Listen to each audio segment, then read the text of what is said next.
தத்துவம் இல்லாத தலைவர்கள் எப்பயும் ரசிகர் மட்டும்தான் உருவாக்குவாங்க. நண்பர்கள் அனைவருக்கும் வணக்கம். இது புதிய விசை. நான் உங்கள் லெனின் பிரகாஷ். இன்றைய காணொலியில் ஒரு மாத காலத்தை கடந்து அமெரிக்கா மற்றும் இஸ்ரேல் ஒருங்கிணைந்து ஈரான் மீது துவங்கிய போர் நீண்டு கொண்டிருக்கும் வேளையில் அதனை முடிவுக்கு கொண்டு வரும் வகையில் மேற்கொள்ளப்பட்டு வரும் அமைதி பேச்சுவார்த்தைகள் பற்றியும் அப்போரை முடிவில்லா போராக மாற்றும் அமெரிக்காவின் தொடர் முயற்சிகளை பற்றியும் தான் கொஞ்சம் விரிவாக பேசப்படும். கடந்த ஒரு வாரம் தற்காலிக போர் நிறுத்தமானது அறிவிக்கப்பட்டு அமைதி பேச்சுவார்த்தைகள் பாகிஸ்தான் மூலமா ஈரான் மற்றும் அமெரிக்கா இடையே மேற்கொள்ளப்பட்டது. அமெரிக்கா 15 முன் நிபந்தனைகளை வச்சாங்க. அது வேற எதுவும் கிடையாது. போரை துவங்குவதற்கு அவங்க என்னென்ன காரணங்களை கூறினாங்களோ, ஈரான் மீது போர் துவங்குவதற்காக கூறிய காரணங்கள் அனைத்தும் அந்த 15 முன் நிபந்தனைகளை வைக்கப்பட்டுச்சு. உங்களோட அணுத்திட்டத்தை கைவிடணும், ஏவுகணைகள் உற்பத்தியை நிறுத்தணும், யுரேனியத்தை நீங்க சரி ஊட்டக்கூடாது, அது அனைத்தும் ஈரானால மறுக்கப்பட்டுருச்சு. அதே மாதிரி ஈரான் ஒரு 5 நிபந்தனைகளை முன் வச்சாங்க. அத்துமீறல்கள் நீ முதல்ல தடுத்து நிறுத்தணும், ஹார்மோஸ் நீரிணை ஈரானோட நாட்டுடைமை அப்படிங்கிறத நீ அங்கீகரிக்கணும். இந்த மாதிரி போரால் ஒன்னால் ஏற்பட்டக்கூடிய நஷ்டங்கள் இருக்குல்ல, எங்கள் நாட்டுக்கு ஏற்பட்டக்கூடிய நஷ்டங்களுக்கு நஷ்டீடு கொடுக்கணும் அப்படின்னா அவங்களும் ஒரு 5 நிபந்தனைகள் முன் வச்சு அது அமெரிக்காவால் மறுக்கப்பட்டுருச்சு. மறைமுக பேச்சுவார்த்தைகள்லாம் முடிவுக்கு வந்த பிறகு இஸ்லாமாபாத்தில், அதாவது பாகிஸ்தானோட தலைநகரத்தில் ஈஜிப்த், சவுதி அரேபியா, துருக்கியோட அமைச்சர்கள் ஒன்று கூடி ஈரான் மற்றும் அமெரிக்காவை நேரடியாக நம்ம பேச வைக்கணும் அப்படின்னு சொல்லிட்டு கூடி பேசிட்டு இருக்காங்க. இந்த வேளையில அமெரிக்கா ஒரு தரைவழி தாக்குதலுக்கு, அதாவது ஃபைனல் அசால்ட் அப்படிங்கிறாங்க, ஒட்டுமொத்தமா முடிக்கணும் அப்படின்னு தரைவழி தாக்குதலுக்கு முழுமையான ஏற்பாடுகளை செஞ்சிட்டு இருக்கு. ஈரான்கிட்ட கேட்டப்ப ஈரான் இந்த அமைதி பேச்சுவார்த்தைகள்ல எங்களுக்கு நம்பிக்கை இல்லை, இது அனைத்துமே அமெரிக்காவோட ஒரு வேஷம் தான் சொல்லணும். அதே நேரத்துல அவங்க ஒரு மிகப்பெரிய தாக்குதலுக்கு தயாராகிட்டு இருக்காங்க. இந்த நேரத்துல இந்த அமைதி பேச்சுவார்த்தைங்கிறதுலாம் ஒரு போலியான விஷயம் தான், அதுல எங்களுக்கு நம்பிக்கை இல்லைங்களோ அவங்களும் தெளிவா சொல்றாங்க. அவங்க சொல்றதுலயும் நியாயம் இருக்கு. ஏன்னு கேட்டீங்கன்னா, அன்னைக்கு ஓமன்ல வச்சு அமைதி பேச்சுவார்த்தை நடக்குது. எப்ப February 28 அந்த காலகட்டத்துல தான் அமைதி பேச்சுவார்த்தைக்கு அங்க நடத்தி கொண்டிருக்கும் வேலையில தான் இங்க ஈரானா உச்சக்கட்ட தலைவரை கொண்டு மிகப்பெரிய போர் துவக்க புள்ளி வச்சாங்க. ஈரான் அவங்க மிகப்பெரிய போரை எதிர்கொள்ளும் வகையில அவங்களும் அவங்களோட படைகளை முழு தயாரிப்புல வச்சிருக்காங்கன்னு தான் நம்ம சொல்லணும். கார்க் தீவுல அதுக்கான அனைத்து ஏற்பாடுகளையும் அவங்க செஞ்சுட்டு இருக்காங்க.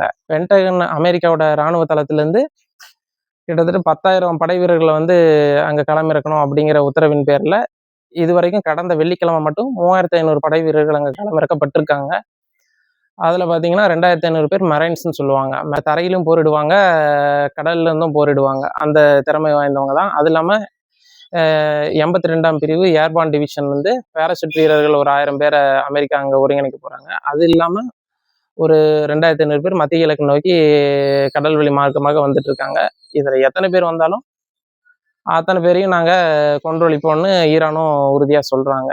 இது தொடர்பா ஃபினான்சியல் டைம்ஸ் பத்திரிகைக்கு டொனால்ட் ட்ரம்ப் கடந்த ஞாயிற்றுக்கிழமை வழங்கின பேட்டியில அவர் சொல்றாரு, கார்க் தீவை கைப்பற்றுவதுதான் எங்க முதன்மையான நோக்கம். எப்ப அமைதி பேச்சுவார்த்தை நடந்துட்டு இருக்க வேலையில இருக்க எண்ணெய்களை எங்களுக்கு நாங்க சொந்தமாக்கிக்குவோம் அப்படிங்கிறத அவர் தெளிவா சொல்லியிருக்காரு. ஒரு பக்கம் இஸ்ரேல் பாத்தீங்கன்னா தெற்கு லெபனானை மிக தீவிரமாக ஆக்கிரமிக்கும் பணிகளை செஞ்சுட்டு இருக்காங்க. இதுல ஒரு முக்கியமான விஷயம் என்னன்னா, ஏற்கனவே ஹார்மோஸ் நீரிணை மூடியாச்சு. இப்ப செங்கடல் வழியா ஒரு 30% போக்குவரத்து நடந்துட்டு இருக்கு. இப்ப ஹவுதீஸ் அதுக்கு எதிர்த்தாக்குதலை அவங்களும் துவங்கியிருக்காங்க. இப்ப ஹவுதீஸோட கட்டுப்பாட்டுக்குள்ள செங்கடல் வரும் பட்சத்துல அந்த 30% போக்குவரத்து முழுமையாக தடைப்படும் அப்படிங்கிற அச்சம் ஏற்பட்டிருக்கு. கார்க் தீவை பத்தி நம்ம சுருக்கமா ஒரு சில விஷயங்கள் பார்த்துருவோம். கார்க் தீவுங்கிறது பாரசீக வளைகுடாவோட முத்து அப்படின்னு தான் அதை சொல்றாங்க.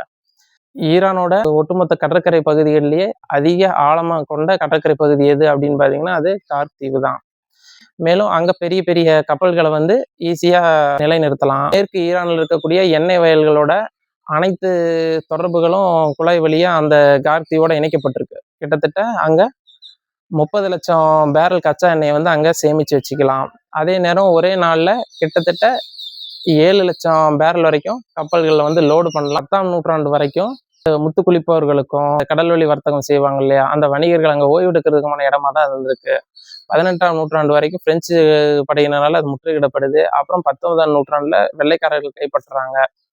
அதுக்கு பிறகு ஈரானிய புரட்சிக்கு பிறகு முழுக்க முழுக்க அது ஈரானோட கைவசம் வருது. 1950ல அமெரிக்காவோட துணையோட தான் அங்க எண்ணெய் முனையம் உருவாக்கப்படுது. ஒரு காலத்துல ஆர்ஃபன் பேர்ல் அப்படின்னு சொல்லுவாங்க, அனாதையாக கைவிடப்பட்ட ஒரு முத்து அப்படின்னு சொல்லி அந்த தீவை அதாவது மிகவும் ஒரு நீளமும் பச்சையுமான கடல் பரப்புல அமைந்த அந்த வளைகுடா கடல்ல அழகான ஒரு தீவா தான் அது இருக்கு. கிட்டத்தட்ட ஒரு 8 கிலோமீட்டர் நீளமும் 20 சதுர கிலோமீட்டர் அகலமும் கொண்ட பரப்பளவும் கொண்ட அந்த தீவு.